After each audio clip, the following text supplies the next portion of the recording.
자, 29번 문제 같이 한번 살펴보겠습니다. 29번. 29번하고 옆에 이제 30번 보시면 문장 삽입 문제가 두 문제 나와 있죠. 근데 동일한 유형이지만 옆에 30번은 조금 어려워요. 조금 어렵고 29번은 그래도 이거는 풀릴 법한데 그런 느낌이 좀 들기는 할 건데요. 자, 우리가 지금까지 풀어왔던 그 전형적인 문장 삽입 문제하고는 약간 성격이 달라요. 즉, 우리가 지금까지 쭉 문제를 풀었던 요령들은 문장 삽입은 어떻게 푼다고 했었니? 문장 삽입은 일단 기본적으로 주어진 문장을 읽고 주어진 문장에서 단서가 있는지, 그쵸? 여기서 말하는 단서는 연결어나 대명사 혹은 지시어 이런 식의 단서가 있는지, 그 다음에 두 번째, 그런 단서가 안 보인다면 지문 속에서 뭘 찾는다? 지문 속에서 흐름상 단절이 느껴지는 부분을 찾는다. 그리고 그 단절이 느껴지는 부분에 주어진 문장을 넣는다. 이렇게 해봤었죠. 자, 그리고 근데 이제 단절이 안 느껴지면 어떻게 한다 그랬었니? 단절이 안 느껴지면 단절이 느껴지지 않으면 그러면 의미 덩어리로 좀 묶어보자. 이제 그렇게 얘기를 했었죠. 그쵸? 그리고 자, 단서를 찾는다. 그 다음에 단절이 느껴지는 부분을 찾는다. 그리고 의미 덩어리로 묶는다까지 했단 말이야. 그쵸? 그렇게 해도 안 되면 어떻게 해야 됐었니? 그렇게 해도 안 되면 주어진 문장하고 가장 의미상 가까운 부분을 찾는다. 이제 그렇게 얘기를 했었어요. 아시겠죠? 자, 그러면 자, 일단 29번 문제는 뭐 많이 어렵지는 않으니까 요거는 이제 그냥 기본적인 요령으로 이렇게 풀어봐도 되는데, 일단 29번은 중요한 건 뭐냐면 rather로 시작하죠. rather. 그쵸? rather로 시작한다라는 점 그거 하나 보고, 그 다음에 여기서 the assumption is that 이렇게 쭉 보이는데, 요거는 그 가정은 that 이하다 라고 해석할 수도 있지만, 얘는 일단 rather 부분 먼저 한번 살펴볼까요? 자, rather에 먼저 박스 한번 쳐보세요. rather에 먼저 박스 한번 쳐보시고, 야, rather가 나오면 우리 생각나는 거 있죠? 그쵸? 앞에 뭐가 나올 거라고? 앞에 부정어나 부정 표현이 등장할 거라고. 그쵸? rather가 보이면 앞에 부정어나 부정 표현이 등장할 거라고. 자, 그리고 the assumption is that 이 부분은 it is assumed that 이렇게 바꿔주세요. it is assumed that 이렇게요. it is assumed that 이렇게 바꿔주시고, 자, 29번이에요. 29번. 29번. 자, 그러면 여기서 나오는 지금 the assumption is that은 가정은 that 이하다 라고만 생각하지 말고 that 이하라고 가정이 된다. 뭐 그렇게 이제 생각하시면 돼요. 자, 그러면 자, 일단 rather가 중요하기 때문에 다시 한번 정리하면 rather는 앞쪽에 부정어나 부정 표현이 보일 거고, 그 다음에 뒤에 rather 혹은 instead 주어 동사 이렇게 많이 쓴다 그랬었죠? 그쵸? 뭐뭇이 아니다 이런 느낌을 주는 표현들이 보이고, 여기서도 그렇죠. 그래서 don't라는 이런 부정적인 표현이 보이고, 그 다음에 뒤쪽에서 instead 이렇게 쭉 보이죠? 그쵸? 그래서 문장 삽입이나 순서 배열에서 혹시나 rather 혹은 instead로 시작하는 문장이 보이면 앞쪽에 부정어나 부정 표현이 나올 것이다. 자, 일단 부정어라는 거는 간단하게 볼 수 있죠.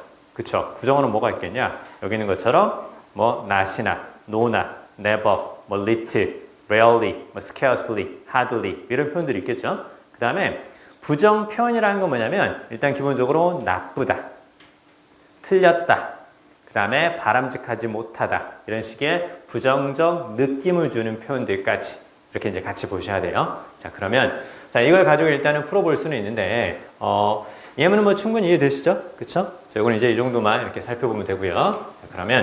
자, 그러면 다시 이제 이 문장으로 돌아와서 rather 오히려 가정은 대디합니다. 즉 대디하라고 가정되고 있습니다. Affective experiences are important component of moral judgment 이렇게 보이죠? 자, 일단 이렇게 한번 끌어볼까요? 자, and가 보이고 and 앞과 뒤는 같은 구조라고 했었죠. 그쵸?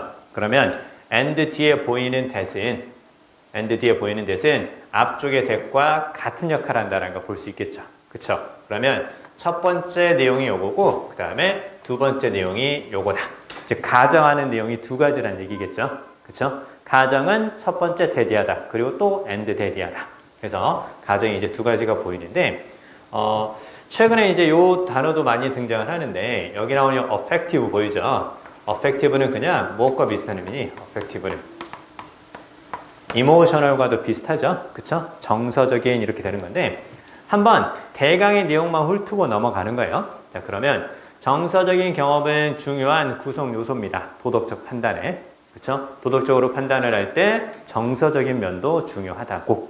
자, 그다음에 The latter involves a complex integration of thoughts, feelings and experiences 이렇게 쭉 보이죠. 자, 그러면 뒤에 보면 지금 후자라는 거 보이죠? 그렇죠? The latter가 후자라는 뜻이잖아요. 후자가 나온다는 건 앞에 몇 개가 등장한다는 얘기야? 앞에 두 개가 등장한다는 얘기고 그 둘 중에서 두 번째 이야기라는 뜻이겠죠. 자, 그러면 여기서 나오는 the latter가 가리키는 건 당연히 뭘까요? the latter가 가리키는 거. 앞에서 두 가지가 보였죠. 뭐가 보였니? 정서적인 경험과 그 다음에 도덕적 판단이라는 거 보이죠. 그쵸? 자, 그러면 자, 여기 나오는 the latter는 당연히 뭘 가리킬 거라고? the latter는 도덕적 판단이다. 이렇게 봐줘야 맞겠죠. 그쵸? the latter는 도덕적 판단. 자, 그러면 후자는 즉 도덕적 판단은 무엇을 포함한다고? 생각과 감정과 경험의 복잡한 통합을 포함하고 있다고 요 얘기죠. 그쵸? 자, 우리가 이제 이렇게 읽었단 말이야. 자, 그러면 여기서 우리가 문장의 위치를 살펴볼 수 있는 가장 큰 단서는 일단 뭐가 보이는 거야? 일단 read 하나 체크하고 넘어가는 거죠. 앞쪽에 부정어나 부정적 표현을 찾는다. 됐죠? 자, 그리고 이제 내용 전체적으로는 도덕적 판단에는 정서적인 것도 필요하단다. 뭐 그 얘기였으니까. 자, 그리고 이제 내용을 한번 살펴보는데 Social Domain Theory 이렇게 시작을 해요. 그래서 사회 영역 이론이라는 것은 감정과 도덕적 판단을 무엇으로 본다고? 상호적인 과정으로 본다고. 그쵸? reciprocal은 상호적인 그 뜻을 많이 봤죠. 자, 그 다음에 뒤에서 이렇게 쫙 꾸며낸다는 거 보이죠? 그리고 disentangle은 밑에 보이죠? 무슨 뜻이니? 떼내다 뭐 그 뜻이죠. 그쵸? 그러면 떼내다, 분리시키다 그 뜻이기 때문에 분리시킬 수가 없는 상호적인 과정으로 본다고. 그러면 무엇과 무엇은 늘 함께 한다고? 감정과 도덕적 판단은 늘 함께 한다고 뭐 그 뜻이죠. 그쵸? 자, 그런 말씀 쭉 보니까 자, 이러한 견해는 다르다고 이렇게 나오죠. 이러한 견해는 무엇과 다르다고? 이런 접근법과는 다르다고. 그 다음에 approach 다음에 to가 보이죠. approach 다음에 전치사 to가 보이면 뭐뭇에 대한 접근법 그렇게 보면 돼요. 뭐뭇에 대한 접근법 보니까 도덕성에 대한 이러한 접근법과는 다릅니다. 그렇죠? 자, 그리고 여기 나오는 위치는 뭘 가리키는 거? 앞에 나오는 여기서부터 그 다음에 여기까지 요거 전체를 가리키는 거라는 거 볼 수 있겠죠? 그렇죠? 자, 그러면 도덕성에 대한 이러한 접근법은 원칙적으로 무엇을 바탕으로 하고 있다고?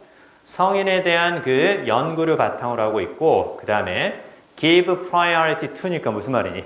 뭐뭇에 우선권을 부여하다 그 뜻이죠. 그쵸? 그럼 무슨 말이니? give priority to니까 이것에 우선권을 부여하는 거니까 이 부분을 더 중시 여긴다라는 거죠. 그쵸? 이 부분을 더 중시 여긴다는 뜻입니다. 자, 그러면 정서적이고 암묵적인 과정을 더 중요하게 생각을 합니다. while은 뭐뭐 하면서 그 뜻이겠죠? 그쵸? avoiding reasoning as largely post hoc rationalizations 이렇게 쭉 나오는데요. 자, 그러면 일단 중요한 건 바로 뭐냐면 처음에 나오는 사회 영역 이론은 감정과 도덕적 판단을 상호적인 과정이라고 봤어요. 둘은 항상 같이 간다라고 봤지만 그렇지만 자, 이 견해는 이러한 접근법과는 다르고 얘네들은 무엇보다는 추론보다는 감정적인 부분을 더 중요하게 생각한다라는 거죠. 그쵸? 자, 일단 여기까지 나왔습니다. 자, 그 다음에 쭉 보니까 from the social domain perspective 사회 영역 관점에서 이렇게 또 시작을 하고 this treatment of emotions and reasoning as distinct opposing influences 쭉 보이죠? 자, 그러면 이렇게 이제 전치사 딱 꾸며주는 건데 이렇게 취급하는 거죠. 뭘 취급하는 거니? 감정과 추론을 무엇으로서? as는 뭐뭐로서 이제 그 뜻이죠. 자, 그러면 distinct는 뚜렷이 구별되는, 그쵸? 뚜렷이 구별되는 그 뜻이 되는 거고, opposing은 반대되는 그 뜻이죠. 자, 그러면, 자, 이렇게 감정과 추론을 뚜렷이 구별되고 반대되는 영향력이라고 취급하는 것은 무엇을 나타낸다고? 잘못된 이분법을 나타낸다고. 자, 지금까지 두 가지 관점이 나왔다는 것을 생각하면서 가져야 돼. 자, 하나는 뭐가 있었어? 사회 영역 이론이 있었고 걔네들은 이모션과 모럴 저지먼트를 함께 통합해서 생각하는 거고 그 다음에 또 한 가지 다른 관점이 보였지. 그쵸? 이모티비스트 뭐 그쪽에 다른 관점이 보였어. 근데 걔네들은 분리시켜서 보는 거고. 그쵸? 그리고 사회 영역 이론의 관점에서 보면 그렇게 분리시켜서 보는 것을 잘못된 이분법이라고 생각한다고. 그쵸? 자, 그러고 나서 이제 딱 3번을 보니까 칸트의 유명한 말을 빌리면 요 얘기죠. 그쵸? 칸트의 유명한 말을 빌리면 무슨 말? 칸트의 말을 인용해서 예를 들고 구체적으로 부연 설명을 하면 뭐 그 뜻이죠. 그쵸? 일단 다른 건 몰라도 지금 요렇게 딱 그 유명인이 딱 등장을 하죠. 그쵸? 그러면 앞쪽과 같은 흐름으로 예를 들거나 부연 설명하는 걸 거야. 자, 근데 뒤쪽 보니까 도덕적 추론이죠. 그쵸? Without emotion. 보세요. 감정이 없는 혹은 정서가 없는 도덕적 추론은 텅 빈 것이다. 그쵸? 예가 없는 예는 텅 빈 것이다. 그 다음에 추론이 없는 감정은 또한 맹목적인 것이다. 그 뜻이죠. 그쵸? 한쪽이 없는 다른 무언가는 텅 빈 것이고 맹목적이다. 무슨 말이니? 둘 다 함께 존재해야 된다는 뜻이겠죠. 하나가 빠지면 문제가 있다라는 거잖아. 그치? 자, 그러면 요 내용은 어떤 것 같아요? 두 가지를 다, 그치? 두 가지 다 생각하는 거니까 맨 처음에 나왔던 사회 영역 이론 뭐 그거 같지 않냐? 그쵸? 자, 그리고 이제 뒤쪽 보니까 또 구체적인 말이 또 나와요. 아이들의 정서적 경험 이렇게 쭉 나오죠. 그쵸? 아이들의 정서적인 경험은 영향을 미칩니다. 아이들이 이해하고 그 다음에 인코딩하고 그리고 이렇게 하는 것들을 이렇게 쭉 보이죠. 그쵸? 자, 그러면요. 일단 얘가 뭘 가리키는 건지는 알 수 있겠죠. 아이들의 정서적 경험이니까 다른 말로 하면 얘는 뭐가 될 수 있을 거고 이모션이 될 수 있을 거고. 그치? 자, 그 다음에 밑에 쭉 보면 뭔가 이해하고 그 다음에 도덕적으로 위반된 것을 뭐 기억하고 뭐 인코딩하고 뭐 그런 거잖아. 그럼 얘네들은 당연히 뭐가 볼 수 있을까요? 얘네들.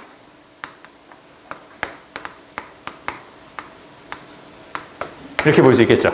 그쵸? 자, 그러니까 뭔가 이해하고 도덕적으로 위반되는 것을 기억도 하고 이해도 하고 막 그런단 말이야. 그러면 이건 도덕적인 판단과 관련 있는 건 아닌가.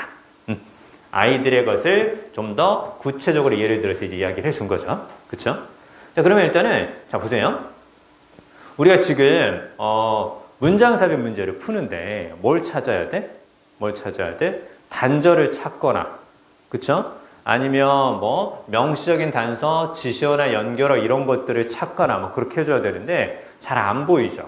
그쵸? 그래서 아까 우리가 맨 처음에 주어진 문장에서 나타났던 뭘 가지고 푸는 거야? rather를 가지고 푸는 거야. 그쵸? rather 앞에 뭐가 등장할 거라고? 부정어나 부정표현이 등장할 거라고. 자, 5번까지 읽어도요, 특별하게 단서가 안 보인다라는 거죠. 그쵸? 5번까지 읽어도 특별한 단서가 안 보여. 그러면 rather를 통해서 찾을 수 있으니까 어디가 답이 될 수 있겠냐? 어디가? 바로 앞쪽에서 뭐가 보이니? 이거 딱 보이죠? 잘못된 이분법이라고. 무엇과 무엇을 감정과 추론을, 감정과 도덕적 판단을 분리시키는 것은 잘못된 이분법이라고. 자, 그리고 rather가 있는 주어진 문장을 이 자리에 딱 집어넣고 해석을 해보세요. 자, 어떻게 나왔니? 오히려 어떻게 본다고? 함께하는 것으로 본다고, 통합되는 것으로 본다고 나오죠. 그쵸? 우리 주어진 문장에서 뭐가 보여? 주어진 문장에서 integration에 동그라미 쳐보세요. 주어진 문장 밑에 박스에 integration. 그러면 통합된다는 얘기니까 분리시켜서 보지 말고 분리시켜서 보는 것은 잘못된 이분법이다. rather, 오히려, 그러기는커녕 통합해서 생각을 해라. 예를 들어서 칸트의 말을 보면 자, 감정이 없는 도덕적 추론은 텅 빈 것이고 추론이 없는 감정은 맹목적이다. 그 얘기죠. 무엇과 무엇을? 감정과 도덕적 추론을 통합해야 된다는 뜻이죠. 하나가 비면 텅 빈 거고 맹목적으로 문제가 있는 거니까. 무슨 말인지 되니? 자, 그러면 봐봐. 이게 없는 얘는 의미가 없는 거죠. 그쵸? 그 다음에 요게 없는 저것은 또 문제가 있는 거야. 따라서 둘이 함께 해야 된다는 뜻이라고. 자, 그러면 자, 이 부분이 아까 우리가 칸트가 나오는 이 부분이 바로 뭐다? 구체적으로 앞에 나오는 것에 대한 부연 설명을 하는데 얘도 역시 어떻게 되는 거야? 두 가지가 같이 통합돼서 존재해야 된다는 뜻이죠. 그쵸? 주어진 문장을 3번에 딱 집어넣고 3번에 대한 구체적인 이야기가 첫 번째 칸트가 나오고 그 다음에 두 번째 어린아이들 이야기가 또 비슷하게 언급이 되고 밑에 나오는 5번도 역시 비슷하게 그렇게 연결이 되는 거죠. 그쵸? 자, 그래서 이렇게 풀었습니다. 이건 뭐 어렵지 않으니까 이렇게 풀 수 있고요. 자, 그러면 자, 지금까지 쭉 어떤 내용을 얘기해 주고 있는 거야? 지금까지 쭉?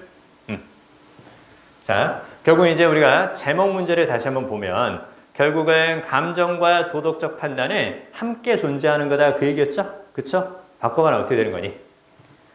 감정이라는 것을 무엇으로 본다고? 도덕적 판단의 필수적인 것으로 본다고. 됐죠? 그래서 뭐가 답이야? 제목도 역시 5번이 답이다. 간단하게 볼 수 있죠.